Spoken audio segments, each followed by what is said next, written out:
Hi everyone, hope you're doing well from wherever you're watching this channel, depending on your time zone. Now, there is another Bodaboda rider who delivered a coffin at Morara Kebaso's Utawala workshop, and those images are spreading on social media. In that coffin, there was the image of Morara Kebaso and his wife, and the CCTV footage is already out. And it is very clear, you can see the person who delivered this. So if it comes to the issue of investigation, this person can be found out. The question is, why deliver a coffin with the image of Morara, his wife, at his workshop? What was the intention of all this?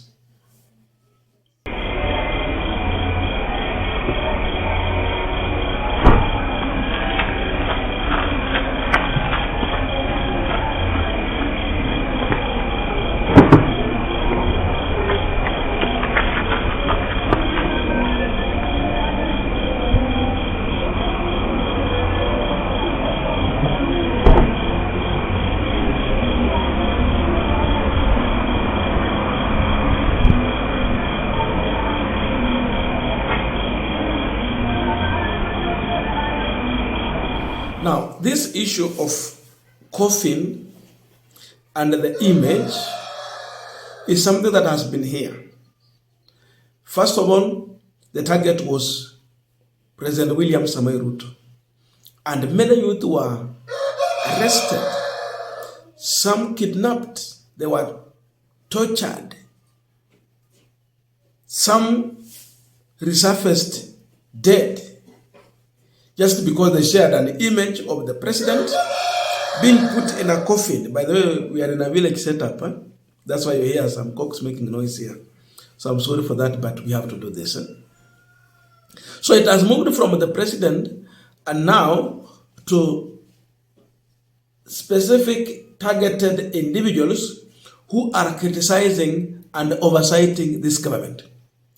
Remember, Morara Kebaso is a politician and an activist. He is conducting civic education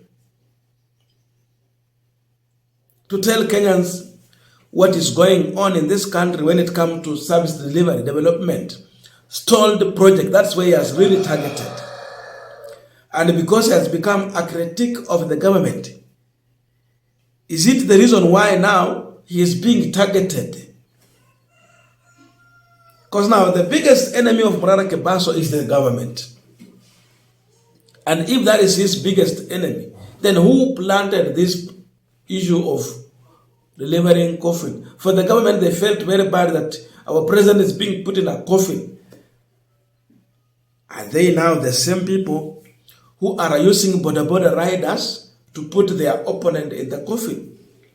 Yani mkuki kwa nguruwe uchungu kwa mkuki kwa binadamu uchungu, kwa nguruwe ni sawa tu.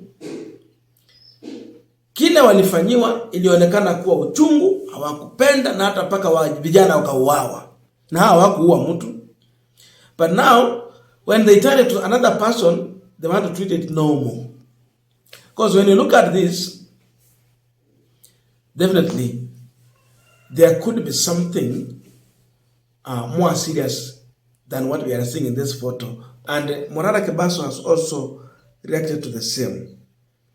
Here is what he was able to share.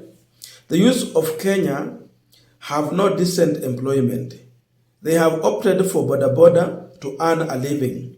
Now, you useless politicians are using them to deliver coffins instead of creating opportunities. Allow my home and my place of work to be a place where I find peace.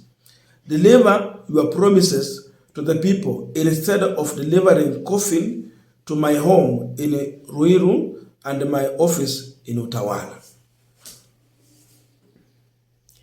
That means there were two coffins, one at Ruiru and Utawala. So he's urging the government to deliver the promises to the people, but not Coffin at his office. When Ruto was campaigning and the Kenya Kwanza administration, they never promised that they will be delivering Coffin at their opponents' homes. They promised to deliver services. Instead, the opposite is happening here.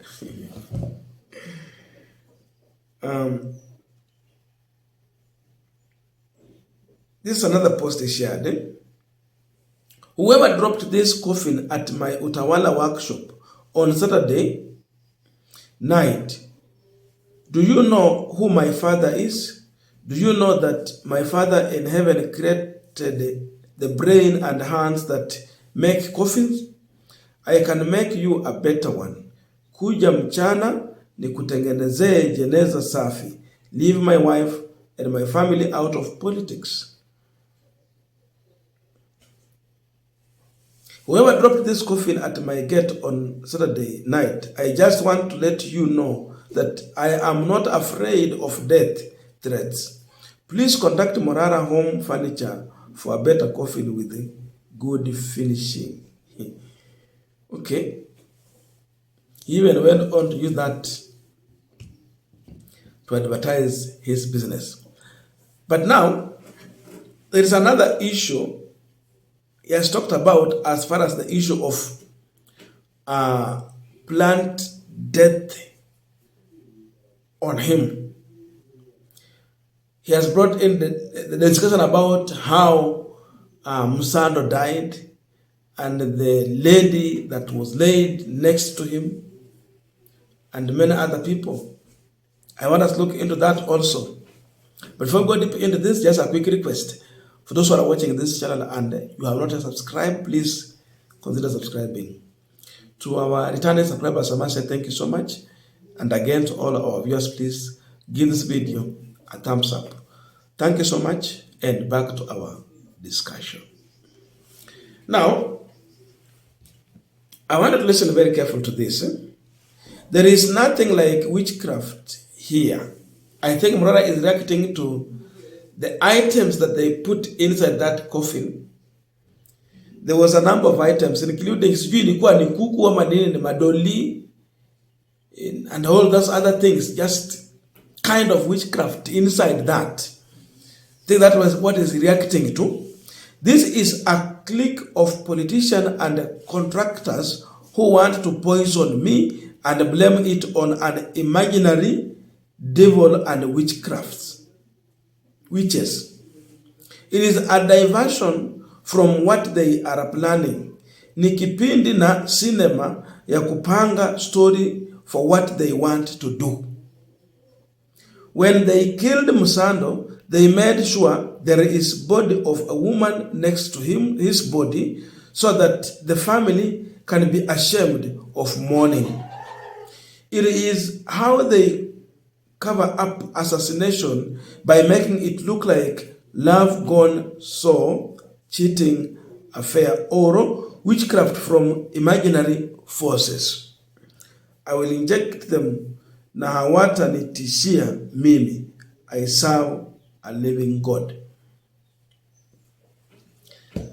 Now, that is Morara Kebaso. You look at that again in that angle, such things can happen. You bring a coffin, then some kind of witchcraft, looking at the items they put in that coffin after it was opened. Watu waseme, oh, alifungua ile jeneza ilikuwa na uchawi. Sasa juu ya kufungua ile jeneza ya uchawi, hiyo uchawi ndio imemaliza. But if you look deeper into that, this is a scheme maybe to claim Morara Kebaso's life, then try to put on this issue of witchcraft. That is how states normally operate. Sad reality. So we can take it lightly, oh, wanajaribu kufanyia Morara ile kitu walifanyia Ruto, but at the end of the day, you find out that tunasikia Morara hayuko tena. Kumbe it was a scheme. That is how dictators do operate. Looking at the situation, there's no anywhere we can put a blame other than this government that Morara Kebaso has been putting on toes. Hakuna mtu mwingine tunaweza ona kama opponent hapa kama sio serikali ya Mheshimiwa William Samuel Ruto. Sasa mambo kama haya definitely yanapangwa na serikali. How comes vile hao walifanywa na wananchi tu kwa mitandao, hata wako kutengeneza jeneza. How they are making jeneza to put Morara Kebaso in. Kwao tu ni kejeli ya kawaida, lakini ikifanyika kwao ni uchungu, kwa watu wengine ni sawa. That can be a scheme. I don't know your views, but let us submit in the comment section to continue with this discussion. Thank you so much, and I'll see you in our next video.